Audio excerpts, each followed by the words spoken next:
ஆரம்பமே பரபரப்பு தான்.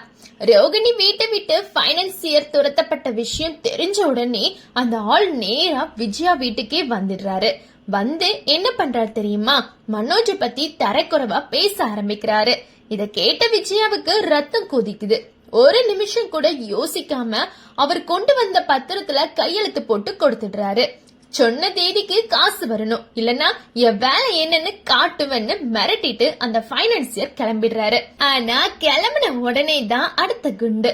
போகிற வழியிலேயே சிந்தாமணிக்கு போன் போட்டு விஜயா கையெழுத்து போட்டு கொடுத்துட்டான்னு முழு விஷயத்தையும் சொல்லிடுறாரு. இத கேட்ட சிந்தாமணி உடனே அலர்ட் மோடுக்கு போயிடுறாங்க. அப்படியா?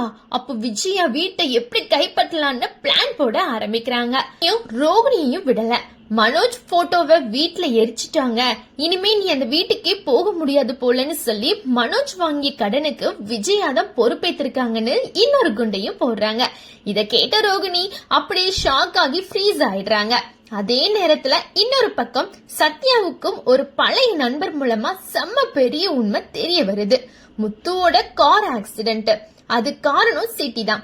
கட் பண்றதுக்கு ஹெல்ப் பண்ணது ரோகிணி தான் முழு விஷயமும் தெரிய வருது. சத்யா இத மறைக்கல. உடனே முத்துவுக்கும் மீனாவுக்கும் சொல்லிடுறாரு. இதுல இருந்துதான் வீட்டுக்குள்ள டென்ஷன் ஸ்கை ஹை ஆகுது.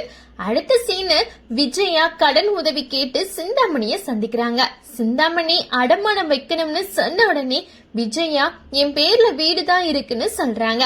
அத கேட்டதும் அதுவே போதும்னு சிந்தாமணி சொல்லும் அந்த முக பாவனை அந்த சீன்லயே தெரியுது. இன்னும் எவ்வளவு வில்லத்தனம் இருக்குன்னு. இதோட நிறுத்தல. பார்வதி, மனோஜ், ரோகிணி டைவர்ஸ்க்கான வக்கீல் அட்ரஸையும் விஜயா கிட்ட கொடுத்து அனுப்புறாங்க. அப்புறம் தான் எபிசோடோட உச்சகட்டம். முத்து வீட்டுல எல்லாரும் கூடியிருக்கும் நேரத்துல வித்யா ஒரே மூச்சுல வெடி குண்ட போடுறா. முத்துவோட விபத்து மட்டும் இல்ல, மனோஜ் கடையில இருந்து பணம் திருடினது, பார்வதி வீட்டுல இருந்து காசு எடுத்தது, அதுக்கு பழைய மீனா மேல போட்டது, இது எல்லாமே ரோகிணி தான் ஒவ்வொன்னா லிஸ்ட் போட்டு உடைக்கிறாங்க. அந்த மூமெண்ட்ல வீட்டுல இருக்கிற எல்லாரும் ஸ்பீச்லெஸ்ஸா இருக்காங்க. ரோகிணி ஃபுல் எக்ஸ்போஸ்டா இருக்காங்க. விஜயாவுக்கு கோவம் தலைக்கிறது. அவளை போலீஸ்ல பிடிச்சு கொடுக்கணும்னு கொதிக்கிறாங்க. ஆனா அண்ணாமலை காமா முதல்ல மனோஜ் ரோகிணி டைவர்ஸ் விஷயத்த முடிப்போன்னு சொல்றாரு.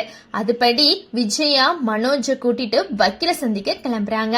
கடைசி சீன் என்னன்னு பாத்தீங்கன்னா, வக்கீல் ஆபீஸ்ல விஜயாவையும் மனோஜையும் பார்த்த உடனே பொதுவா பசங்க தான் கல்யாணம் பண்ணிட்டு ஏமாத்திட்டு மறுபடியும் கல்யாணம் பண்ணுவாங்க, ஆனா நீங்க ஒரு பொண்ணு கிட்ட ஏமாந்துருக்கீங்கன்னு கலாய்க்கிறாங்க.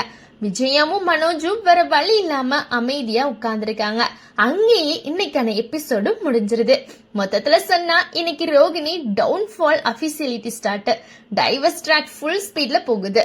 அடுத்த எபிசோட்ல இன்னும் பெரிய சம்பவம் இருக்கும்னு ஹிண்ட் கொடுத்த மாதிரி இருந்துச்சு. நன்றி, வணக்கம்.